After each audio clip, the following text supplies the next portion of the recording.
와우, 이제 창세기 6장에서 9장 통으로 숲 이야기, 통숲 들어가겠습니다. 첫 번째 포인트, 노아 홍수 때 하늘의 빗방울은 하나님의 눈물이기도 합니다. 에덴 동산에서 아담과 하와가 지은 죄에 이어 가인이 아벨을 죽인 사건, 그리고 그 후 계속해서 이어진 인간들의 죄로 인해 세상은 죄로 가득하게 되고 말았습니다. 심지어 인간들은 마음으로 생각하는 모든 계획까지도 악했습니다. 그러자 그 모습을 지켜보시던 하나님께서 한탄하시고 근심하셨습니다. 한탄은 히브리어로 인나햄입니다. 이는 고통 가운데 깊은 한숨을 낼 수 있는 비통함을 말합니다. 근심은 히브리어로 아차부입니다. 이는 심령이 찢어지다, 찢어지는 마음의 고통으로 짓눌리다 라는 뜻입니다. 만약 하나님께서 인간들을 사랑하지 않으셨다면 이렇게 고통스러운 한탄이나 근심은 하지 않으셨을 것입니다. 한탄과 근심의 뿌리는 바로 사랑이기 때문입니다. 창세기 1장에서 그렇게 기뻐하셨던 하나님의 마음이 창세기 6장에서는 한탄하시고 근심하시는 마음으로 바뀌셨습니다. 결국 하나님께서는 창조하신 모든 것들을 땅에서 쓸어버리시기로 결정하십니다. 큰 기품의 샘물이 터지고 하늘의 창들이 열리면서 40일간 밤낮으로 큰 비가 그치지 않고 내려 온 땅이 물에 잠깁니다. 온 세상을 뒤덮은 빗방울, 그 빗방울은 바로 창조주 하나님이 죄지은 인간들을 바라보시며 한탄하시는, 속타는 하나님의 눈물이었습니다. 두 번째 포인트, 노아는 하나님의 눈물을 그의 이마의 땀으로 닦아냈습니다. 노아 시대는 사람들의 죄악이 세상에 가득하고 사람들이 생각하는 모든 계획이 항상 악할 뿐이었습니다. 그런데 그러한 시대에 노아는 하나님께 은혜를 입었다라고 말합니다. 이 말을 직역하면 노아는 하나님의 눈에서 은혜를 찾았다라는 말인 것입니다. 다시 말해 노아는 하나님의 시선을 의식했고 하나님의 긍휼을 간구했다는 것입니다. 하나님의 긍휼을 간구한 사람 노아에게 하나님께서는 홍수를 예고하시며 노아와 그의 가족은 구원해 주시겠다는 언약을 주십니다. 성경에 언약이라는 말은 이때 처음 등장합니다. 하나님께서 노아에게 주신 언약은 히브리어로 베리트입니다. 베리트는 끊다, 쪼개다 라는 뜻의 바라에서 파생한 말입니다.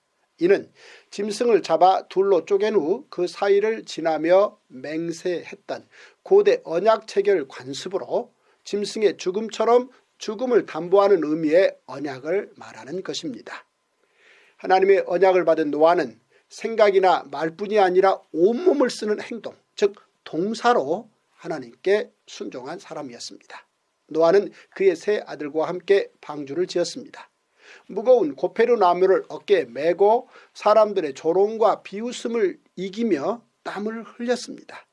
그때까지 세상에는 큰 비가 온 적이 한 번도 없었습니다.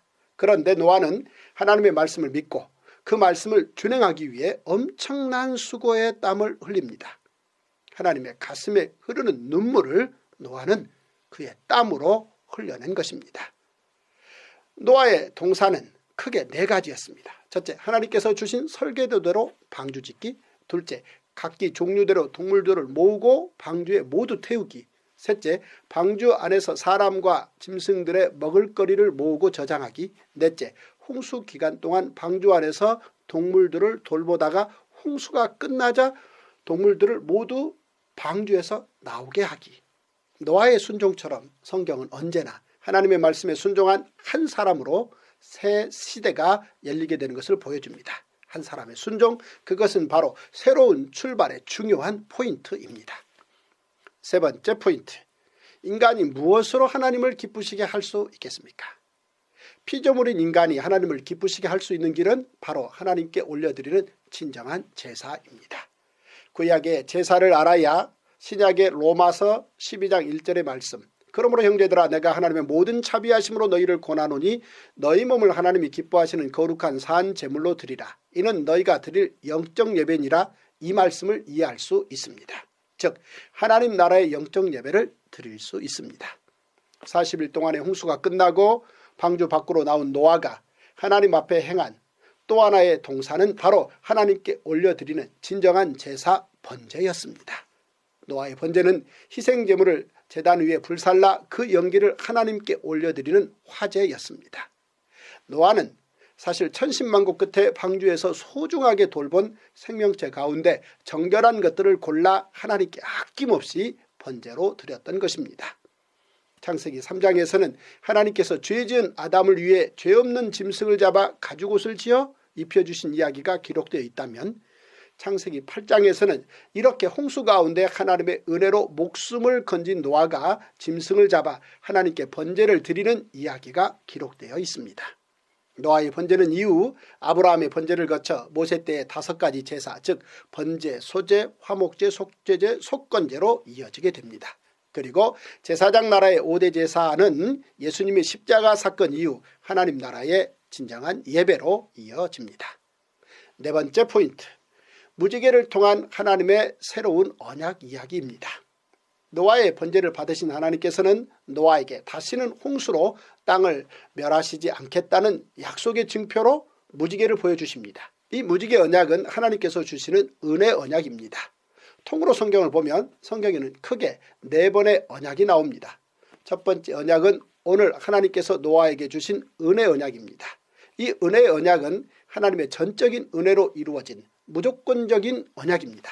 하나님께서는 이 은혜 언약을 노아에게 주셨고 이후 아브라함과 이삭과 야곱에게 주십니다. 두 번째 언약은 모세 시대에 하나님과 이스라엘 백성 사이에서 체결된 쌍무 언약입니다. 쌍무 언약은 은혜 언약과 달리 서로의 의무를 부담하는 조건적인 언약입니다. 하나님께서는 이스라엘 백성들에게 너희는 제사장 나라 거룩한 백성이 되라고 말씀하셨고, 이스라엘 백성들은 하나님께 명령하신 대로 우리가 다 준행하겠습니다 라고 서로 쌍무 계약 언약을 한 것입니다. 세 번째 언약은 예레미야 때의 새 언약 예고입니다. 하나님께서는 새 날이 이르면 이스라엘 집과 유다 집에 새 언약을 맺으시겠다고 예고하신 것입니다.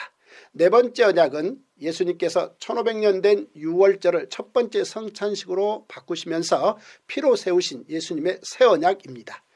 이 자는 피로 세우는 새 언약이니 곧 너희를 위하여 붓는 것이라. 하나님께서는 노아에게 은혜 언약과 함께 생육하고 번성하여 땅에 충만하라는 복을 허락하셨습니다.